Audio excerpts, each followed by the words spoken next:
The Witch Wave is brought to you by The Conjured Saint. It's a spectacular online resource for handcrafted magical artifacts, including ritual oils, sacred bath and body products, and spiritual cleansers. You'll find these and much, much more on theconjuredsaint.com. Even better, Witch Wave listeners get 20% off by using offer code WITCH, that's WITCH, at checkout. So what are you waiting for? Go to theconjuredsaint.com and conjure some new magic into your life today. The world is filled with bewitching people, and you might be one too. Welcome to the podcast where art is magic is real, and reality is stranger than dreams. I'm Pam Grossman, and this is The Witch Wave.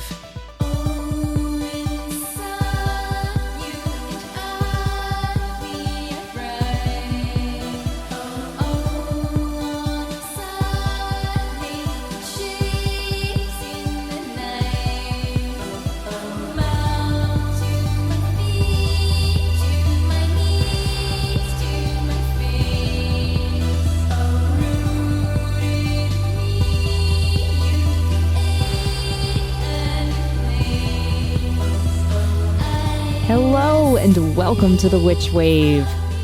I just got back from a trip to Mexico City, which is one of my very favorite places in the world. And I was there this time to see an exhibition of my favorite artist, the surrealist painter and art witch, Remedios Varo. And when I was at the show, looking at her sketches and paintings and books and magical objects, I was overcome, not just by her work and how much she's meant to me, but also because I felt her presence. Now, Remedios passed away in 1963, nearly 2 decades before I was even born. Nonetheless, there was this moment when I was standing looking at one of her paintings, and I just knew she was there with me. It was an emotional and spiritual experience, to be sure, but it was also a physical one. My body felt her nearby, and I tend to think of it as a fuzzy sensation.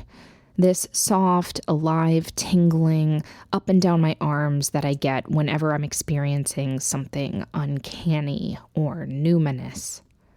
In that moment, her painting felt like a bridge, a physical tool or portal that was acting as a connection point between Remedios and me. I said some things to her, I thanked her, and I truly believe that she heard me. Now, that word believe is a tricky one, isn't it? What is belief? Does believing in something make it true? Is magic really real? Are these even the right questions to be asking? I mull things like this over a lot, certainly as someone who thinks and writes and talks about magic for a living, but also as someone who identifies as a witch. I believe in magic, and I do so because I know the things I've experienced are mysterious and transformational, and for me, very, very real. But I also know that they are so difficult, if not impossible, to quantify or describe, and certainly to, quote-unquote, prove. And still, human beings have attempted to interface with supernatural elements for centuries, using every tool at their disposal, from crystal balls to paintbrushes to tarot cards to cameras. We are crossing over into liminal space and suspending our hypercritical, materially focused sense of disbelief. We take a leap of, if not faith, then hope, that if we open ourselves up to the unknown and work with the right device at just the right time, we'll get a glimpse of the great mystery and experience something inexplicable, yet deeply meaningful. We do this when we wear a lucky charm or hear a snippet of a song come on the radio which feels like a message directly for us. Or when we stand in front of a work of art and commune with its maker. Today's guest on the podcast is Peter Bebergal, a writer and a very good friend of mine who, through his many books and writings, explores ideas about belief and celebrates the many ways that humans have tried to make contact with invisible forces and conjure magic in their lives, whether through music, through ritual, or, in his latest book, through technology. In this episode, we have a juicy chat about belief and the otherworldly and the importance of what Peter calls the occult imagination. But before we get to that, first, let's check and see what's come through on the Witch Wire. Who is it? Witches. Crystal writes, "Hi Pam, big fan of the show. My question is probably a bit strange, but maybe it seems that way to me because I've never heard anyone else talk about this. I have recently picked up my practice and begun to nurture my inner witch, which has long been dormant. Lately, I feel like I'm having one coincidence after another, and they seem to be hinting that I am being called on by a goddess. I feel nuts saying that, but the first inkling happened when I left my therapist's office, having just told him, quote, I feel lost, like the universe needs to scream at me, not hint. I'm not seeing the writing on the wall unless it writes it in black and white, unquote. I had also discussed how I had felt connected to two goddesses from different pantheons, Hecate and the Morrigan. When I got into my car, I did my usual routine to get out of the parking garage. I was listening to the Witch Wave episode with Rachel True, and then I saw it. Parked just before the exit to the garage was a black car with the license plate Hecate. I stopped the car for a moment and stared. I thought long and hard about what it might be, did some research, and it would make sense why she would be reaching out since I feel I am at a crossroad. The most recent is finding a hand-painted mug at a thrift store I've never been inside before, with a Greek-style woman reaching out her hand to hold a star with a waning moon in the background and a greyhound-style dog jumping in the foreground. It was signed by the author on the bottom, Eve's Hands, 1986.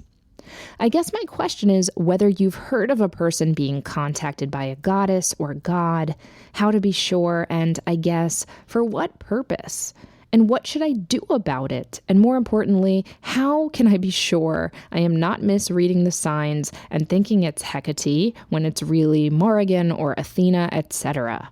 What does one even do with this information?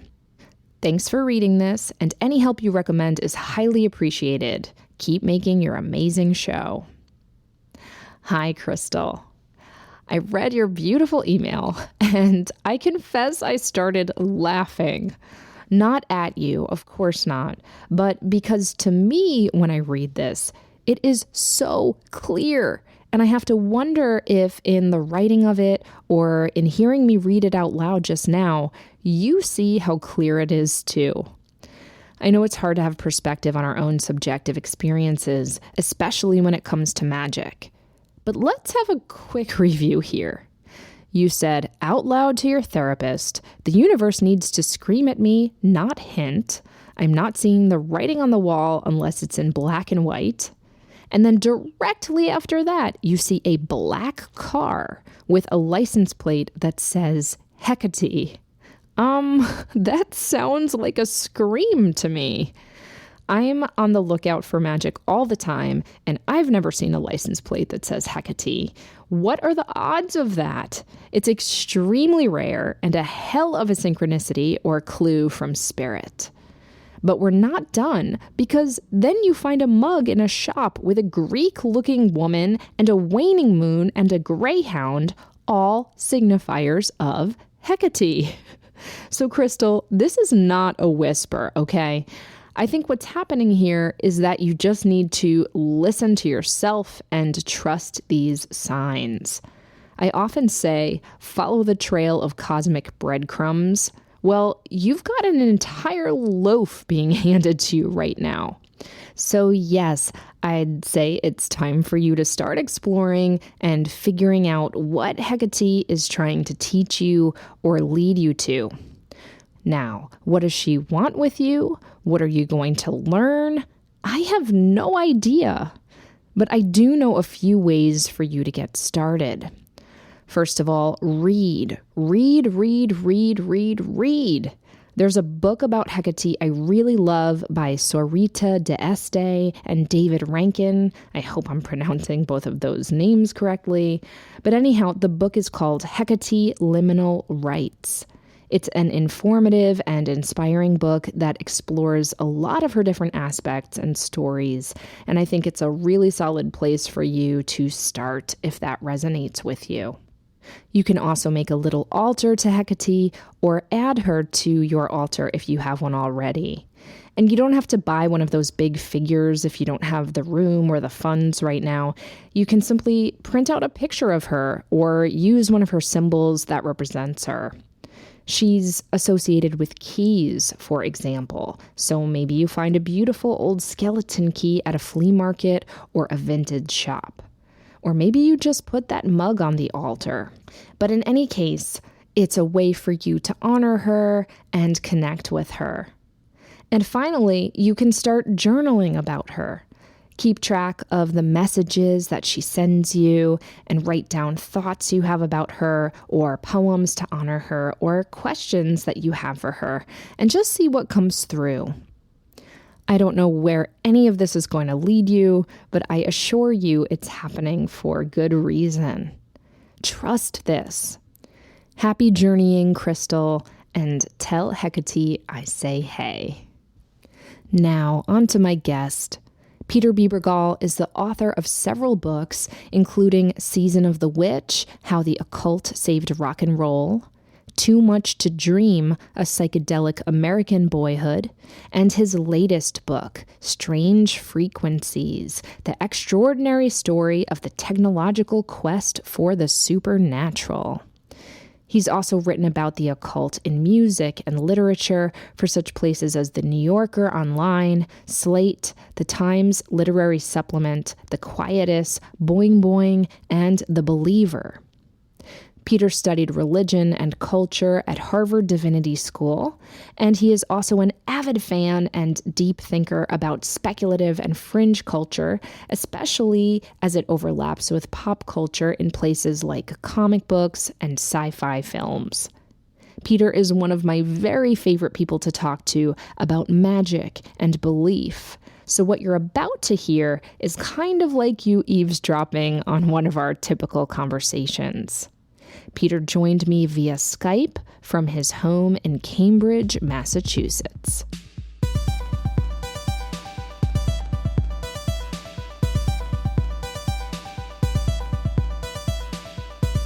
Peter Bebergal, welcome to the Witch Wave. Hello, Pam. Hi, Peter. It's so nice to get to talk to you, albeit in a much more formal way than you and I usually speak, because in full disclosure, you are one of my very dear friends, but it's great to talk to you on the show. Thank you for having me. Yeah, I mean, I feel like most of our conversations usually end up getting seriously in the weeds about things. So I imagine we'll be familiar with however this goes. Yes, we are very familiar with nerding out together. And you are an author. You've written several books, all of which touch on topics that I'm fascinated by and that I know listeners to this show will be fascinated by as well. You have a new book out called Strange Frequencies, The Extraordinary Story of the Technological Quest for the Supernatural. And one of my other favorite books of yours is Season of the Witch, How the Occult Saved Rock and Roll. You've written many, many, many other things. But one through line that keeps coming up for me, when I'm looking at your work holistically, is this tension between belief and skepticism. And I wondered today, and I imagine this changes from day to day, but today, if you could give yourself a number between 1 being the most skeptical and 10 being the most believing without any sense of critical thinking, let's say, where are you falling when it comes to the supernatural, the occult, and magic? It reminds me of our sex spectrum scale. Yeah, this is like the Kinsey spectrum of belief. Exactly. So I think that what I need is a broader scale, one that is less vertical and more horizontal, insofar as that depending on what we're talking about, that meter is going to change. Mm-hmm. So, for example, do I believe that a psychic phenomena is measurable in a way that can produce actual peer-reviewed scientific results? My skepticism is going to be at the higher range. So, in other words, you don't believe that we can scientifically study occult phenomena? No. So that's where my skepticism would peak. Okay. But if we want to talk about whether or not consciousness is something that is not located in the chemistry of the brain, and that allows for certain kinds of possibilities of phenomena that we can experience, I'm going to be pushed way into the belief. So that's interesting because you approach the occult, especially within this newest book about technology and the supernatural, really from the approach of a hacker, a maker. There's a lot in this new book that is not only about the ways in which technology has historically been interfacing with the occult or the supernatural, but also to me, this book is a story about the ways in which humankind has been building new systems to try to do things like contact the dead or animate inanimate objects. And so, do you think it's fair to say that you're as interested in people and people's search for mystery, whether or not the mystery is actually true or false? And maybe take it a step further to say people's expression of that mystery. So, for example, the artful representation of those experiences I find to be the most authentic ways of interacting with them. And so this is something that you and I have talked about a lot, but it gets to where once we start to try to literalize these things that we try to argue is measurable is where I lose my interest. But where we are trying to use the experience to create some kind of universal language or symbolic experience for somebody else, then now I've crossed over to something that I not only embrace, but have actually felt connected to in those spiritual ways as well. So let me give you an example. I've been having an argument with somebody on Facebook. Sorry. I'll say, yeah, because I was talking about my frustration with right-wing conspiracy theories that say, for example, Mexican Islamists, are trying to cross the border to interact with the Illuminati. So I say that's frustrating to me. And then a friend of mine on Facebook says, well, I know that you're sympathetic to other kinds of belief, and I don't understand why you make a distinction between this kind of belief and the belief in the Virgin Mary and the belief in a divinatory experience by a shaman. Mm-hmm. So what's the difference between a crackpot conspiracy theory and essentially religious belief or mystical belief? And I said, well, first of all, right wing conspiracy theories have never produced any art, music, or literature that has been of any value to Western civilization. Right. So we can start there. Okay. But then they went on and said, no, it's still all the same. It's still about this irrational thing that has only gone to undermine human development in its rational attempts to create a civilized world. And I said, look, if you don't know the difference between the belief that there were satanic molesters in the basement of a pizza shop and John Coltrane's Love Supreme, then we're not even using the same language to talk about these things. Right, because one is a literal belief and one is a mythopoetic artistic expression of a mystical experience. That's right. There's a universality and an authenticity to that even if I don't believe Coltrane's whatever he believes in the same way, that I can share in that experience with him. And even in some ways, maybe have a kind of osmosis effect of that experience. Let's give an example from Strange Frequencies. Shannon Taggart, the photographer, who some of your listeners probably know. Yep, we had her on an episode last season. We love Shannon Taggart. So she, in some ways, was kind of like the muse of the book, because what she's trying to do and what she has said, she's not using her camera to try to clarify belief, to take pictures of mediums, which the resulting photograph may reveal some kind of strange phenomena at play. And we should back up, Peter, and say, for those who don't remember, Shannon is a spirit photographer. She goes to places like Lilydale and meets with mediums and people who are allegedly contacting the dead. And she takes pictures of these people while they're having these experiences. And her pictures really leave a question as to, is she capturing images of actual spirits with her camera, or is she just allowing for natural glitch and scientific aberrations to be stand-ins for a spiritual experience? Because in her photographs, there's lots of blur and lots of double exposure and lots of ghostly images. That's right. And so she would say, or at least when I was interviewing her for the book, that she wasn't trying to clarify which one of those things is true. She's not trying to say, oh, look, in the history of spirit photography, here's what they did, and this is why we know it's not true. Nor is she trying to say, see, here's a photograph of a spirit. What she's trying to do is to reveal this relationship, one between technology, which is the camera, the belief, say, of the medium, perception, and the imagination that is the mediating thing that happens between those two.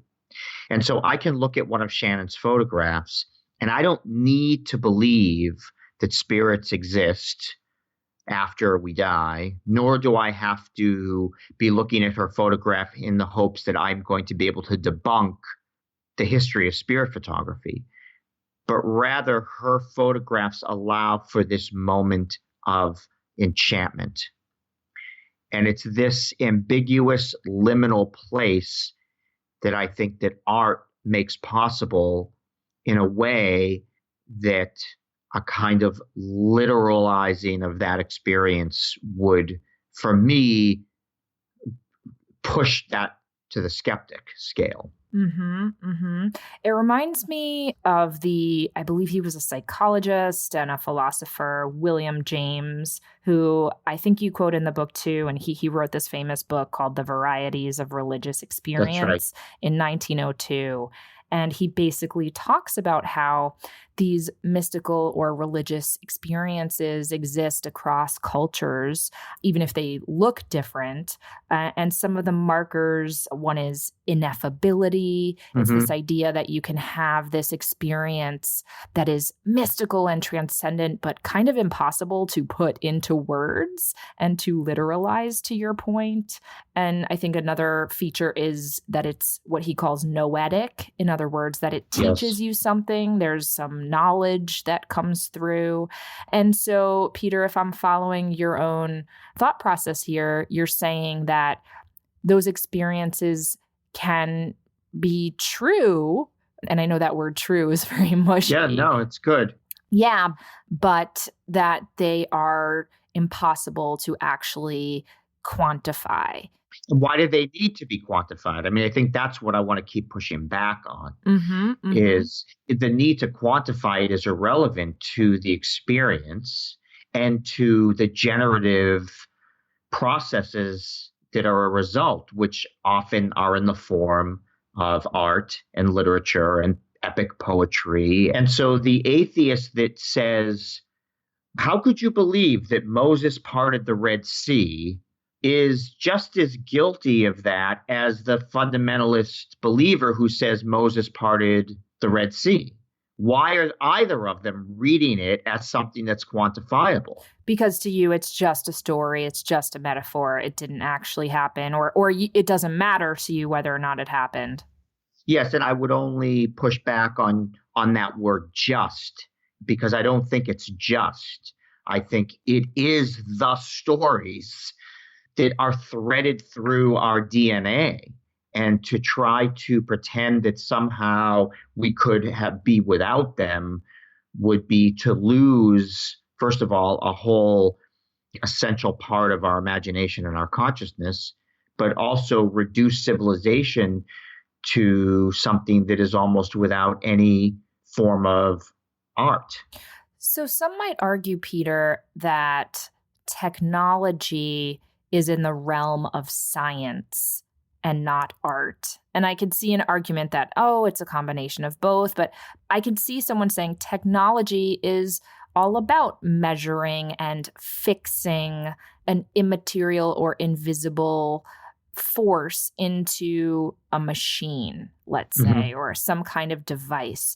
So your book, your newest book, you touch on everything from golems and robots or automata. You touch on photography, you touch on stage magic, you touch on EVP, which, remind me, that stands for electronic voice phenomena. Right, which is the idea that you might be able to hear ghosts or spirits through kind of glitching radio frequencies or sounds. Is that right? That's right. Yep. Yep. And so you're going through all of these different technological devices and approaches in your book and trying to figure out whether or not there's any magic in them, perhaps, or at least ask the questions, why do people keep trying to use technology to fix or to be conduits for these spiritual experiences? And to me, that feels, I don't know if I want to say like the opposite of your book, Season of the Witch, How the Occult Saved Rock and Roll, which was all about music and music as this conduit for the mystical experience. So I am wondering, like, how did you go in your own writing from the space of art and music to this new interest or fascination with technology and science? What got you from music to robotics and cameras? Sure. I think that there's a continuum, though, that I at least am able to trace for myself. So there's two. The first is that we're talking about this thing that I like to call the occult or the spiritual imagination. And I want to make sure that when I'm talking about imagination, that I don't know if you saw the Guardian article by Philip Pullman on the Ashmolean Museum magic exhibit. Yes, and I wish I could go. It's this exhibit called Spellbound. Yes, and he's, for all intent and purposes, an anti-clerical, borderline atheist fiction writer of magic, right? Yeah, that came through in his Dark Materials trilogy really, really powerfully. Right. But he says we have to be clear about what our imagination is. What it isn't is just a fanciful way of telling a story that isn't true. He says imagination can give us an empathetic understanding of the world of magic. Empathetic is such a powerful and important word because empathy isn't just about saying, oh, isn't that nice that somebody believes that? Isn't that quaint? Right? Mm-hmm. Empathy is really about being able to share a kind of state of consciousness with the person. It's when somebody falls and you feel their embarrassment. It's because you are inhabiting this shared moment of whatever is happening to that person in a soulful way. So when I talk about imagination, that's what I'm talking about. I'm not talking about the things we make up that are funny, right? I'm Mm-hmm. talking about this essential part of our consciousness, of our being, that has allowed for everything from the microphone that I'm talking to you on to the painting that's hanging above my desk. That these are all part of this generative process where we are making new things appear in the world. And this is sort of Alan Moore's, the comic book writer, novelist, magician, his definition of why he combines art and magic as sort of this same process, right? They're happening along the same imaginary continuum where we are making something happen in the world according to will. Something new has emerged. It's magic. So that's the place in which I see that the use of technology and the ways in which people have thought of music as allowing for this bringing something that was hitherto unseen or unheard into the world.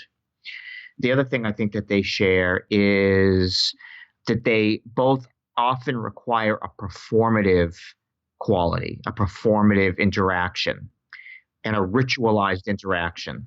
You mean some kind of like theatricality?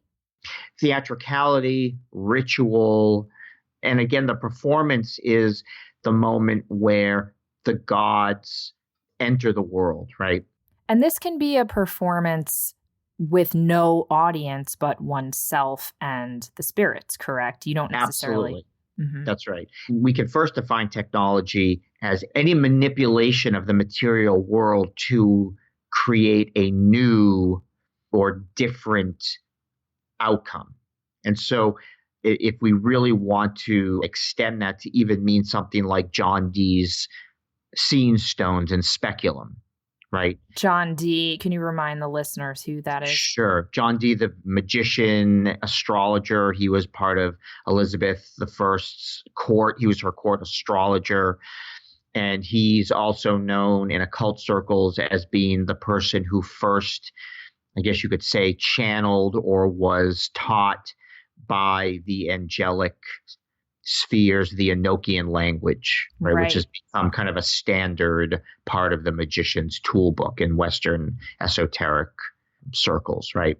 When you're talking about someone like John Dee and you're talking about his, I believe he called it a show stone. Yes, a shoe stone. I love that word so much. Me too. That's SHEW stone. Yes. Is that right? And this was a scrying, was it obsidian or jet? I'm trying to remember, a black polished. Yeah, I think it was obsidian. Yes, flat polished stone. Yeah, and this is a stone that you can actually see in the British Museum right now. And this is, something related to, gazing into a crystal ball or any other kind of scrying. And I love the way in which you're connecting that as a technological device. Yes. And so we could maybe say it, and I know there'll be people who disagree with me, but John Dee hacked a piece of stone. And he hacked it whereby he took something and used it in a way that it wasn't intended to be used or that people thought it could be used. So you're kind of breaking it, right? You're changing its properties in a way. And so once you've done that, you are now the hacker. You're entered into that state of consciousness whereby you can take something that normally had one purpose or one sense of what it was or was capable of, and you've taken the screws off, you've voided the warranty, as it were, you've broken it in some way, and you're saying, now I'm going to use it to do something new. And in fact, it's often something that would be considered heterodox, something that hierarchy or the the conventional wisdom says you're not allowed to do that. You're not supposed to take the battery out of your iPhone. You're supposed to bring it to the shop. But the hacker says, no, F that. I'm going to break this thing and figure out how it works and try to do something new with it. And so the magician like D is doing the same thing, I think, with something like a stone. We can see this all throughout the history of magic. We even see this, I think, most wonderfully in the history of Mormonism. And so we know that Mormons were fantastic magicians. The story is essentially Joseph Smith was also using shoe stones to create a kind of new pair of glasses so that he could read the golden tablets that were given to him by the angel. On that note, Peter, we're going to take a quick break, and we're going to definitely continue this when we get back. I've been an enormous fan of Blood Milk jewels for years. That's because their jewelry incorporates elements of so many fascinating and beautiful inspirations like Victoriana, Jungian alchemy, surrealism, and melancholia. Each piece has a story that adds to the aesthetic and talismanic qualities, and they're meant to be worn as psychic armor. These jewels are made from sterling silver and are encrusted in natural gemstones, including moonstone, labradorite, and onyx. Blood Milk jewels are stunning and powerful, and my favorite part of all is that they've been female-owned and operated in Philadelphia since 2008. If you're local, be sure to check out their showroom and event space opening in the spring of 2019. But of course, anyone, anywhere can order Blood Milk jewels by going to bloodmilkjewels.com. That's bloodmilkjewels.com or at bloodmilk on Instagram. Welcome back to The Witch Wave. Today I'm speaking with Peter Bebergal. So Peter, we were going off on this really incredible line of thinking, connecting magicians like John Dee or the founder of Mormonism, Joseph Smith, to both magicians and hackers. And I would love to hear you talk a little bit more about how the people in your book that you met and worked with and interviewed might fall into that paradigm as well. Mm-hmm. So I think Shannon, who we've talked about, is somebody who's kind of misusing her camera, right? She's breaking it. She's breaking the rules, as it were. When she photographs a medium, she lets the shutter stay open for sometimes a minute long, which you're not supposed to do when you're taking a portrait because too much light comes in. So by doing that, though, she allows for the photograph to take on a new reality. And what's fascinating about Shannon's photographs is the resulting photograph often corresponds to what the medium might have said is actually happening. So the medium might say, I'm going to do ectoplasmic masks. I will sit here and you will see my face change as the spirit speaks through me. And maybe when you're actually watching the medium, you don't see those ectoplasmic masks. But when you see Shannon's photograph of the same medium, you will see this masking effect on their face. What's fascinating about that is the history of technology, and particularly spiritualism, is also the spirit is also the hacker. So in the history of spirit photography, particularly in the late 1800s, it's not that the spirits are always around and the person with the camera just happens to capture them in the right moment at the right time. It's that the spirit needs the camera to make themselves known. And so the spirit is on the other side, as it were, also manipulating and repurposing the camera so that they can then appear on film.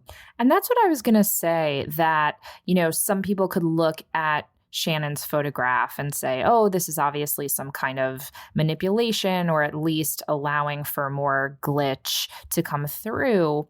But the true diehard believer could say, no, she is essentially just using a better kind of bait and fish hook, right? Exactly. To catch That's a the wonderful metaphor. spirits. Exactly. The same thing goes with electronic voice phenomena, for example. So I interviewed a woman named Donna Hogan who lives in England, and she is one of the foremost EVP researchers right now. She had an experience some years ago where her brother-in-law that she was very close to died. And many days after the death, she had a voicemail message with his voice. It was the kind that we use now where you're calling your service provider. And she called them and she said, look, there's something wrong with my voicemail because there's a message from somebody and it's dated. The date doesn't work because the person isn't alive. So something must be wrong. And the technician said, well, it can't be wrong. This is all digital. So if it says that that's when the call came in, that's when the call came in. Something else must be going on, Wow. That reminds me, my dad tells a story that when his dad, my grandpa Charlie, passed away, every morning for months, the phone would suddenly start to ring. And this would happen at like 5 a.m. And my dad would pick up the phone and there'd be no answer, but it would happen every single morning. And he just had this feeling. And my dad's not a particularly supernaturally oriented person. He's not a total skeptic either, but he just kind of had this weird knowing that it was his father just checking in on him to tell him he was okay. And he actually found it really comforting.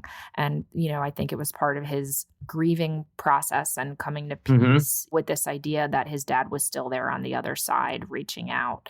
And I think a lot of folks have had this experience of synchronicities and strange coincidences and strange messages coming through via technology. That's right. And going back to the point, what Donna would say is that, look, if you're getting a voice on your radio of somebody who has died, it's not that they have a microphone and they're speaking, because if they're a disembodied consciousness, they don't have a vocal cords. She would say that what they're doing is also the spirit is having to manipulate the frequencies to make it appear as if there are words, right? So it's like the camera also. It's the bait. You have to give them the means through which they can manipulate some part of the technology to then be heard. Yeah, it reminds me of, Ouija boards, right? It's like You have this system. I would call that a piece of technology. Absolutely. And so it's like you set up the tools and the parameters, and the spirits do the best they can with those tools. And what I find interesting about all of this is you open the book by talking about casting some I Ching readings for yourself. And rather than using the actual coins, you do it through some website. I can't remember which one, but it got me thinking about divination as a system of technology, like tarot cards as technology, coins, stones, bones. There's some medium, right? There's something that allows us to have that interaction. That's the tech. Right. And on the same token, then, could art not be tech, like paint and words? I mean, we really could just and I don't know that in every case this would work, but it makes my mind kind of reel, like all the different things that we can use for divination, for contacting the spirit world, for pulling messages through into the material realm. Right. And the better metaphor then, and then tech, I think, goes back to this idea of the hacker. So, think about what we call the visionary, the outsider artist, right? They're the ones that we're told, aren't doing it right. They weren't schooled in certain ways, that their use of color and form is not according to some tradition or some school. And that's what the hacker is doing. Even in that case, the visionary or the outsider artist is breaking the convention of the medium to allow for the spirit to reveal itself, or for the vision to take on this physical ideation. Right. But what about inventors? Like, I don't know if this is apocryphal or if you came across this, but I heard that, the inventor of the telephone, Alexander Graham Bell, am I remembering that right? That he was trying to actually contact the spirits of the dead. And I don't know, would you consider him a hacker? And was that story even true? Yeah, so I've heard it also with Edison, who tried to create like a spirit TV type thing. And you have to understand that we also are thinking about a time when the invisible world had not yet been completely seen. And so the idea of these kinds of possibilities was much more acceptable to folks. Even the person who originally was part of the engineering of the telegraph was somebody who thought, gosh, if we can speak to each other across continents, why can't we speak to each other across worlds? So the leap from one idea to the other, people didn't feel like they were going so far out of the realm of thinking. In some ways, I think what I would like to see, or what I was hoping comes through a little bit in the book, and maybe even in Season of the Witch also, is that we shouldn't be afraid of spiritual and occult metaphors. We've gotten to a point where science is so bothered by these things that we've lost a little bit of the poetry of the way that we used to talk about nature. And yet at the same time, you can watch Cosmos with Neil deGrasse Tyson, and he'll use words like creation to talk about the universe, right? So there's still a part of that that's still embedded in the way in which we think about nature and think about our relationship to the world. Mm-hmm. And so I think that for somebody like Bell, somebody like Edison, though, we didn't have to be so separate in our realms of imagining. Yeah, that's really, really interesting. Now, I know, Peter, that your father passed away, and I'm trying to remember, were you already working on this book when that happened, or did that inform the writing of this book? It informed the writing in a couple of ways. One was my father was incredibly stoic, rational fellow, and my mother was the one who was deeply superstitious and more of emotion. And in some ways, I feel like I'm like the perfect, hybrid of them. And this tension always of, to use the language you were using before, but the believing skeptic, right? Or the mystical rationalist, or the rationalist who seeks the mystical, right? Who values the irrational. But my dad, after my mother died, they had been married for 42 years. It was a super love affair. And when she died, he became much more emotive, much more open about how he was feeling, much more exposed, and started to adopt a few of these kind of superstitious, let's call them spiritual openness to things. And there was a day when he had a bird feeder outside, and there was a bird that he had never seen before came to the feeder. And he called me, and slowly he started to explain that he felt that that bird was somehow a message from my mother to him. Yep. He allowed himself to enter into that way of thinking. It didn't mean that he became a full-on believer and was going to join the spiritualist church or anything, but he allowed for that moment. And it was a real moment. And I think that we can have those moments where we can allow ourselves to be enchanted. And technology can do that strangely. Technology, the thing that is supposedly built on the precepts of a science that tells you these things are not real, because we are reimagining them and using them in ways that they're not intended to, we can enter into those moments of being enchanted. And so with my dad, one of my most valued objects is something that he owned, which is an old reel-to-reel tape recorder. And when I was working on the chapter on electronic voice phenomena, I had the idea, and Donna, who I was just mentioning, had the idea that I should use this device. And then you and I, Pam, started talking about what would that mean to use my dad's tape recorder to do EVP experiments. And Peter, let's not tell folks what the results are, because I know that's a big part of the end of the book. And I want everyone very much to read this brilliant book. But I will ask, did you start it for the direct purpose of contacting your dad specifically? Or was it just broadly to see what other spirits might have come through? I was scared of the idea that I would hear my dad's voice on this tape recorder. Yeah. But I was, and really following your advice at the time, going to allow myself to be open to that I couldn't be shut off to the idea.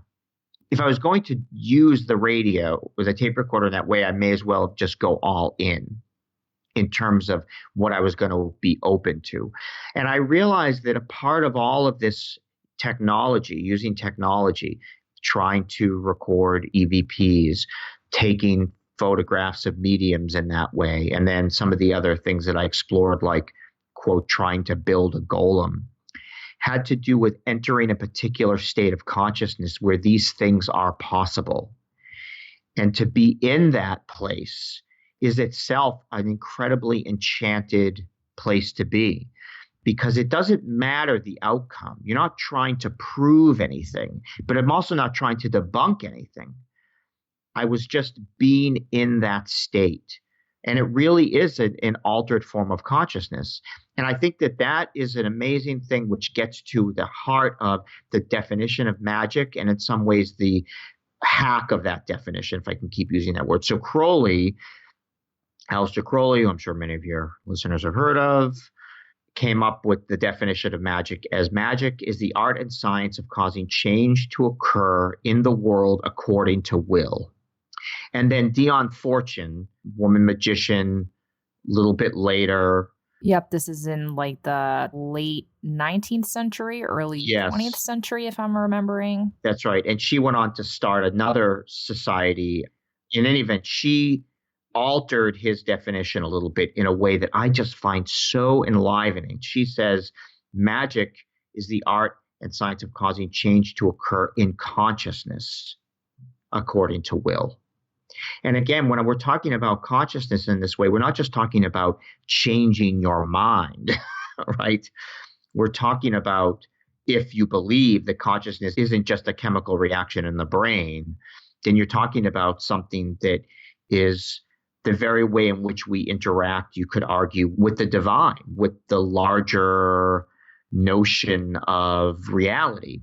Yeah, and it's so much about perception and one's own body and mind as a piece of technology, if you will. That's right. Peter, that's great. On that note, we're going to take another quick break, and we'll be right back.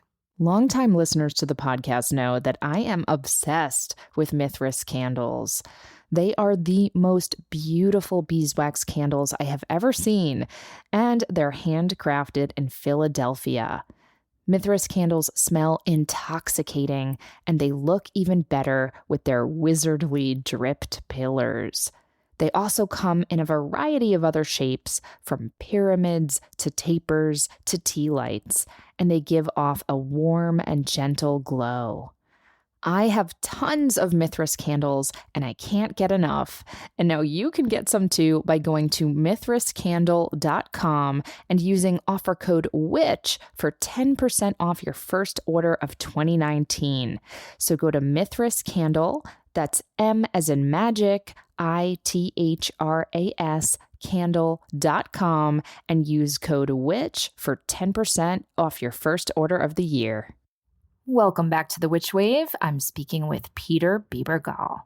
So, Peter, you and I share a really similar stance when it comes to pop culture as a great conduit or great intro into magic.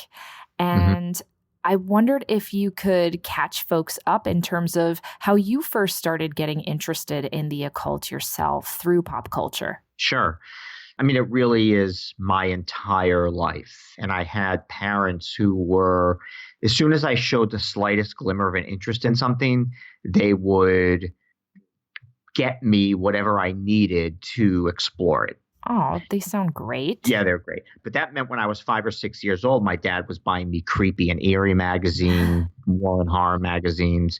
They were letting me watch monster movies really young. My very earliest imagination was sort of built on these monster movies, horror comic books, all the monster models that were popular in the 1970s. And you have to understand, too, the 1970s was even weirder than the 1960s when it came to a culture, I think. And what do you mean by that? So you have the psychedelic underground culture, and in many ways the mainstream glommed onto it, but they did it in a little bit more commercial way. Pepsi, for example, had a super psychedelic animated ad that looked like something from Yellow Submarine. Sure. You know, the Archies had their little moment where I think Sabrina actually doses the adults with some kind of magical elixir, which makes them all trip. You know, it's amazing. Amazing. And even Sabrina being a character at all, some could argue is part of all that. But it wasn't really until the late 60s, early 70s that you start to see people really doing narratives around the occult and the supernatural. So that's when you start to see things like the Wicker Man film and The Exorcist. I love that movie so much, The Wicker Man. I tell you, I think that in all of horror cinema, the moment when he sees the Wicker Man for the first time in the climax of the film and he starts screaming and praying is one of the most brilliant moments of a character witnessing the kind of cosmic horror, the gods made real, and that he's going to be the sacrifice. I don't think any film has ever captured that moment of horror that he exhibits in that moment. I think it's divine terror, but I think it's also the terror of human literalism. Like, it's also, oh my God, these people I'm surrounded by really believe in this shit and they're really gonna freaking burn me. Exactly. And the masks, it's genius. Mm-hmm. So that movie had a big impact. You start to see all the Dennis Wheatley, the writer, the sort of satanic cult folk horror of England with films like The Devil Rides Out. Another favorite. So good. Blood on Satan's Claw. Can we also just give Christopher Lee a shout out, who was in so many of these films? Exactly. And he actually said the Devil's Ride Out character was his favorite that he did because he finally got to be the good magician, you know? Yeah. Using magic against the sort of devils. But then we even start to see these crazy made-for-TV movies like the one about the kids whose pet German Shepherd is actually a vessel for Satan and has the kids in the attic doing satanic rituals. I do not know about this. It seemed like every episode of television had some satanic plot. And you liked these, or were you scared of them? Oh, my God, I love them. And I had monster horror books. I'll tell you a very funny story. I had a book about fantastic and horror films. And my parents I was showing them the book, and my mother flipped to the very back. And I forgot that in this book were something from an old Jack Palance vampire movie that had this naked woman and some bats, you know. That was like my secret page, you know. And my mother saw it. And she said, "Oh my God, we can't let him keep this." And I said, "But Mom, it's a book about monster movies." And she said, "All right," you know, like, because it was about monsters, it could be as explicit and gory and sexy as it needed to be. Yep. Which a lot of them were then. But then I also started to become interested, how could you not, in magic? And I remember going to Salem on the bus by myself for the first time. Because did you grow up in Cambridge? Or? I grew up on the North Shore in Swampscott, Massachusetts. Okay. So Salem was just a bus ride away, 10 minutes. And I don't know if it was Laurie Cabot's store, but there was a bookstore there. And I found a copy of The Key of Solomon the King. Wow. And, you know, I was 13, 14 years old. This completely blew my mind. And partly is because it looked so much like the magic of Dungeons and Dragons that I had been playing. but it also was filled with Hebrew and Jewish references. And so growing up as a Jewish kid, it pushed those buttons. And it was about conjuring demons and binding demons and calling upon the angelic names and seals. I mean, it was just like the most profound role-playing, magical thing I could ever have found.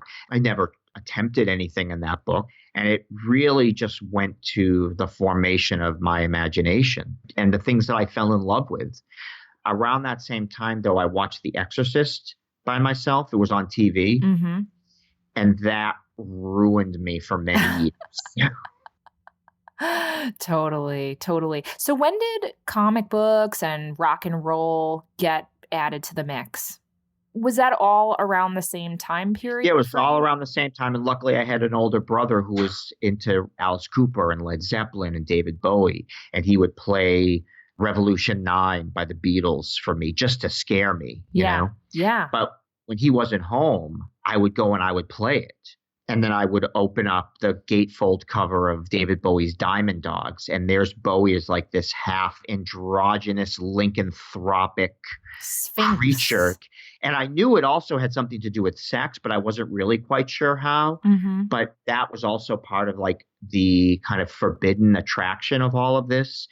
There was also the drug element in there that made it illicit and also really exciting. It's all of a piece. You feed all of this into a kid's head that's already the foundation is Boris Karloff as Frankenstein. Yeah. Like the David Bowie album cover didn't look that much different to me. It was all something that I understood as otherworldly, intruding in on our reality, and that people were doing amazing things with these ideas. It wasn't just looking at the picture of David Bowie as this creature. It was then listening to this album and it being completely blown away by the music. Yep. And so, Peter, you grow up, you study religion and culture at Harvard Divinity School. And then from there, you're now writing all of these books about belief and about the occult and about the interface between the man-made and the spiritual world. And so just to wrap things up, where do you stand on all of this? Like after studying this and loving this material and writing about it for so long, what do you think about magic? Do you believe it's real, or is that not even the right question to ask? I guess it's not the right question to ask insofar as if you ask me, is magic real? I would say it's as real as a Leonora Carrington painting, right? Yep. It can't be any more real than that. Who needs it more real than that? Are you trying to levitate your couch or conjure a demon to do your laundry? Maybe I'm just not interested in that approach to what magic may or may not be. What I am interested in is Alan Moore's Prometheus, where there's an entire one issue dedicated to the tarot and the representations of that as it plays out in the mythology of this character that he created. But that's not just to say it's just fiction and it's fun. It's to say that there really is a way in which our consciousness gets shaped by the experiences of being inside of these worlds. But at the same time, when I'm done talking to you later today, I'm probably going to roll the I Ching, and I'm going to have a connection to a spiritual reality that's my own, because it's also a connection to a spiritual reality where a Leonora Carrington painting functions as a particular kind of metaphor for me to activate that part of my soul that can connect with that reality. Mm. There was a book, I wish I could remember the name of the author, but there was a theology text in which it might even have been actually Rudolf Otto's The Idea of the Holy, where he basically is going to do an anthropological, theological study of the mysterium tremendum and the primal encounter with the divine. Okay, that's what the book's going to be. And he's going to talk about history, and he's going to talk about the development of ethics and theology. But there's a part of the book where he says, but if you can't even enter into a space where these things are possible, then don't bother to read this book. that there is no difference between Coltrane's Love Supreme and the belief in satanic cults in the basement of a pizza joint, then this isn't the book for you. My books aren't for you, right? So who are your books for, Peter? This is the final question. I think they're for people who are able to enter into a state of mind where the play of these ideas is both an essential part of what it means to be human. It's an essential part of the development of our culture. And if you can allow yourself to sit inside ambiguity, then you can experience states of enchantment. That's gorgeous. We're going to end there, Peter. Before we go, where can people find you and where can they find your incredible books? So books can be bought or ordered from local bookstores, always a nice place to start, but certainly any of the online places where people tend to buy things will have them. Yep. And my full name without any spaces, I'm on Twitter. In my Twitter profile is my email address. If people want to email me, I'd always love to correspond with folks. Perfect. And I can attest to the fact that you are a wonderful correspondent and a very, very dear friend. I'm so happy that you were here, Peter. Thank you so much for sharing your knowledge with us. I'm so glad to be on this incredible show that has been so wonderful to watch its success in such a short period of time. It's been remarkable. Aw, thanks, friend. All right, we'll talk soon. That's it for the show. Thank you again to Peter Bebergal for joining me and for being such a mensch. Do you have questions, feedback, need some Witchly advice, or just want to share something magical that happened to you recently? Drop me an email at witchwavepodcast@gmail.com. I'd love to hear from you, and you might make it on the Witch Wire. The Witch Wave is produced and recorded by me, Pam Grossman. This episode was edited by Rachel Jacobs, thank you Rachel, and myself. Our theme music is the song Hand and I by Lycanthia. Special thanks go to Matt Freeman and Chiquita Pascal. You can check out information about this and other episodes on our website, witchwavepodcast.com. Please subscribe to us on Apple Podcasts and give us lots and lots of twinkly, glittery stars. It makes a big difference and it really does help other people find the show.